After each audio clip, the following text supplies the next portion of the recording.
മുകളിലത്തെ നിലയിൽ താമസിക്കാൻ വരുന്ന ആളാണ് IT കമ്പനിയിൽ ജോലി ചെയ്യുന്ന ഈശ്വർ. ബ്രോക്കർ വീടിൻ്റെ എല്ലാ കാര്യങ്ങളും പറഞ്ഞു കൊടുക്കുന്നു. താഴെ വർഷങ്ങളായി താമസിക്കുന്ന ഒരു കുടുംബമുണ്ടെന്നും നല്ല ആളുകളാണെന്നും പറയുന്നു. അങ്ങനെ ഈശ്വറും ഭാര്യ ആത്തികയും ആ വീട്ടിലേക്ക് താമസം മാറുന്നു. ആത്തിക്ക് 5 മാസം ഗർഭിണിയാണ്. താഴെയുള്ള വീട്ടിൽ താമസിക്കുന്നയാളാണ് ഇളം പരിധി എന്ന സർക്കാർ ഉദ്യോഗസ്ഥൻ.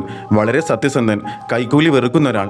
പക്ഷേ അതേസമയം അത്യന്തം പിശുക്കനും വലിയ ഈഗോ ഉള്ള ഒരാളായിരുന്നു അയാൾ.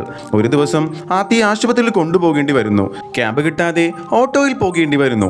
ഓട്ടോയുടെ കുലുക്കം ആത്തിക്ക് ബുദ്ധിമുട്ടുണ്ടാകുന്നു. അപ്പോഴാണ് ഈശ്വർ തീരുമാനിക്കുന്നത് ഇനി ക്യാബിനെ ആശ്രയിക്കരുതെന്നും നമുക്കൊരു കാർ വാങ്ങിക്കണമെന്നും. അങ്ങനെ ഈശ്വർ പുതിയൊരു കാർ വാങ്ങുന്നു. പക്ഷെ അവിടെയാണ് പ്രശ്നം തുടങ്ങുന്നത്. വീട്ടിൽ ഒരേ ഒരു കാർ പാർക്കിംഗ് സ്ഥലം മാത്രമേ ഉണ്ടായിരുന്നുള്ളൂ.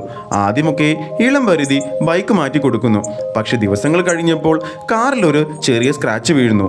ഈശ്വർ ഒന്ന് സൂക്ഷിച്ചാൽ മതി എന്ന് പറഞ്ഞ ഒരു വാക്ക് പരിധിയുടെ ഈഗോയെ കത്തിക്കുന്നു. പാർക്കിംഗ് ഒരു മത്സരം പോലെ മാറുന്നു. ഇളം പരിധി വെറും ഈഗോയ്ക്ക് വേണ്ടി ഒരു കാർ തന്നെ വാങ്ങുന്നു. ആരാണ് ആദ്യം കാർ കയറ്റുന്നത് എന്നുള്ള മത്സരമായിരുന്നു അവിടെ പിന്നെ നടന്നത്. ഈശ്വറിന്റെ കാർ പുറത്തായിരുന്നു. പൊടി, കാക്കയുടെ കാഷ്ടം, അങ്ങനെ ആകെ പ്രശ്നമാവുന്നു. രണ്ടുപേരും ജോലി സമയം മാറ്റി ചിലപ്പോൾ ലീവ് എടുത്ത് ആദ്യം പാർക്ക് ചെയ്യാൻ ശ്രമിക്കുന്നു. ഒരു ദിവസം വഴക്ക് കയ്യാങ്കളിയാകുന്നു. ഈശ്വർ പരിധി അടിക്കുന്നു. ഇത് പ്രശ്നം രൂക്ഷമാവുന്നു. സ്വന്തം മകളെ ഉപയോഗിച്ച് ഈശ്വറിനെതിരെ കള്ളക്കേസ് കൊടുക്കുന്നു പരിധി. ഈശ്വർ ജയിലിൽ പോകുന്നു. പിന്നീട് കുറ്റബോധം കൊണ്ട് മകൾ കേസ് പിൻവലിക്കുന്നു. ഈശ്വർ പ്രതികാരമായി പരിധി അഴിമതി കേസിൽ കൊടുക്കുന്നു. സത്യസന്ധത ഉദ്യോഗസ്ഥന്റെ പേര് സമൂഹത്തിൽ തകരുന്നു. ഇളം പരിധി ഇതിന് പ്രതികാരം ചെയ്യുന്നു. ഈശ്വറിന്റെ കാറിന്റെ ടയർ ബോൾട്ടുകൾ ലൂസ് ചെയ്യുന്നു. പക്ഷെ ഭാഗ്യം കൊണ്ട് ഈശ്വറും ആത്തിയും ആ അപകടത്തിൽ നിന്ന് രക്ഷപ്പെടുന്നു. ഒരു ദിവസം രാത്രി ഈശ്വർ ഇല്ലാത്തപ്പോൾ ആത്തി വീട്ടിൽ വീണ് രക്തം വാർന്ന് കിടക്കുന്നതായിരുന്നു. പരിധി തന്നെയാണ് അവളെ ആശുപത്രിയിലേക്ക് എത്തിക്കുന്നത്.